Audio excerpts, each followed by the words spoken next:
गुजरात दंगों पर गुजरात के तत्कालीन मुख्यमंत्री नरेंद्र मोदी की संलिप्तता की कपोल कल्पित बातों का जमकर प्रचार प्रसार करने वालों पर अब दनादन कार्रवाई की जा रही है। कथित सामाजिक कार्यकर्ता तीस्ता सीतलवाड़ को गुजरात दंगों के केस में गुजरात एटीएस द्वारा हिरासत में लिया गया है। हाल ही में दिए गए एक इंटरव्यू में केंद्रीय गृह मंत्री अमित शाह ने तीस्ता सीतलवाड़ पर सुप्रीम कोर्ट के निर्णय के आधार पर प्रधानमंत्री मोदी की छवि को बदनाम करने के गंभीर आरोप लगाए थे। गृह मंत्री के आरोपों के बाद से तीस्ता के विरुद्ध पहले तो मामला दर्ज किया गया और अब उन्हें हिरासत में ले लिया गया है, लेकिन इस मामले में अब सहानुभूति और आलोचनाओं का सिलसिला शुरू हो गया है। संयुक्त राष्ट्र की एक अधिकारी ने तीस्ता सीतलवाड़ के हिरासत में लिए जाने पर चिंता जताई है। अधिकारी ने कार्रवाई की निंदा करते हुए कहा कि मानवाधिकार की रक्षा करना कोई अपराध नहीं है। नमस्कार, आप देख रहे हैं TFI, जो है देश का सबसे विश्वसनीय ऑल्टरनेट न्यूज मीडिया पोर्टल। मैं पद्माश्री शुभम आपको बताऊंगी कि कैसे तीस्ता सीतलवाड़ पर हुई कड़ी कार्रवाई ने टूल किट गैंग की दुखती रग पर हाथ रख दिया है, जिसकी कराहती हुई आवाज UN से भी उठी है। मानवाधिकार रक्षकों पर ज्ञान देने वाली और विधवा विलाप करने वाली अधिकारी कोई और नहीं बल्कि संयुक्त राष्ट्र की विशेष दूत मैरी लॉलर हैं, जिन्होंने तीस्ता की गिरफ्तारी पर गहरी चिंता व्यक्त करते हुए कहा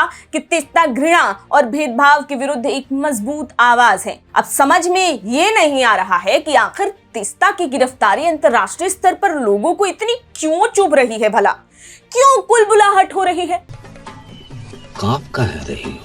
तीस्ता की गिरफ्तारी पर भारत के वाम दलों ने विशेष विरोध किया है। वामपंथियों ने इस कार्रवाई को तानाशाही तक घोषित कर दिया। तीस्ता की गिरफ्तारी पर एक धड़ा जहां उनके समर्थन में उतर आया है, तो वहीं उनके ही विचारों वाला दूसरा धड़ा चुप है, क्योंकि उन्हें डर है कि इन कार्रवाई के लपेटे में कहीं वे भी ना आ जाएं। वहीं तीस्ता की गिरफ्तारी पर अंतर्राष्ट्रीय स्तर पर प्रतिक्रियाएं आना इस बात का स्पष्ट संकेत है कि गुजरात के मुख्यमंत्री रहते हुए और फिर देश के प्रधानमंत्री के रूप में नरेंद्र मोदी की छवि को खराब करने के लिए एक नेक्सस बनाया गया था। ये नेक्सस इतना प्रभावी है कि प्रधानमंत्री के विदेश दौरों पर उनकी मुस्लिम विरोधी छवि को मजबूत करने के लिए अंतर्राष्ट्रीय अखबारों में लेखों और ओपिनियंस को प्रकाशित करता था।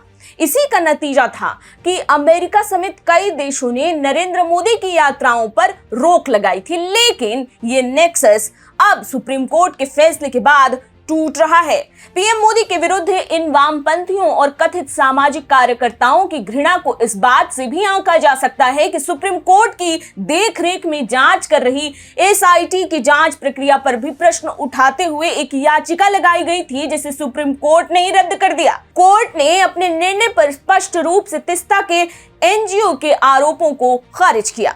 ऐसे में अब जब तीस्ता के विरुद्ध कड़ी कार्रवाई की जा रही है, तो बिल में छिपे इनके विदेशी समर्थक सामने आ रहे हैं। सार ये है कि इन विधवा विलापियों को इस बात का अब तक भान नहीं हुआ है कि तीस्ता की गिरफ्तारी तो एक शुरुआत भर है, अभी तो इस मामले में कई अन्य दुष्प्रचारकों के विरुद्ध कार्रवाई होनी बाकी है। भारत की सशक्त न्याय व्यवस्था और सशक्त सरकार के द्वारा एक के बाद एक उठाए जा रहे कदमों को देखकर इन अति बुद्धिमान वर्ग को अब ये समझ जाना चाहिए कि भाजपा के विरुद्ध बनाए गए उनके सुनियोजित टूल किट का बक्सा केवल कूड़े में डाल देने योग्य है।